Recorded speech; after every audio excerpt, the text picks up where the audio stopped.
Samantala, 2 smartphone ang nasikwat ng isang babaeng nag-a-apply na bed spacer sa isang boarding house sa Makati City. Narito ang unang balita ni Trisha Zafra, exclusive.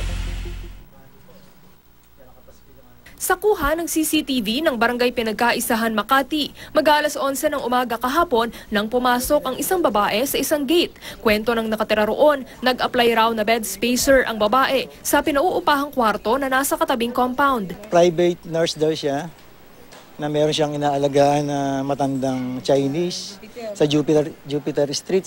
Bilang paniguro, hininga ng kopya ng ID ang babaeng nagpakilalang Miriam Magsanay, 47 anyos at taga Laguna. Hindi nagtagal, bumalik siya dala ang kopya ng kanyang ID at sinabing tutuloy na siya sa pag-upa. Nakiusap siya na mag-stay muna sa room kasi mamaya pa niya mabibigay yung pera. Yung deposit po. Ngayon nagtiwala naman kami. Matapos daw magbihis, nagpaalam ang babae sa kanyang mga roommate na kakain lang sa labas. Yun pala, tangay na niya ang 2 smartphones ng isa sa mga bed spacer.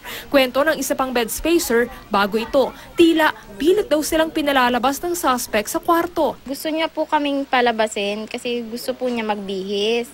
Sabi ko naman po, in-offer ko po yung susi ko. Sabi ko, may CR naman po sa baba.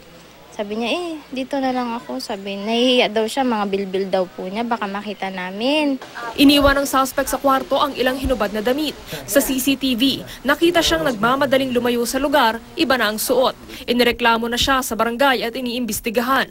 Nagpaalala naman ang barangay sa mga may-ari ng boarding house. Alinsunod sa napagkasunduan sa barangay, lahat ng nagnanais mag-board sa lugar ay dapat dinadala sa barangay para sagutan ang isang form. Kahit kasambahay, kahit kung ano pa man yan na hindi nyo kilala, pumunta muna kayo sa barangay. I by myself, ako mismo mag-i-interview.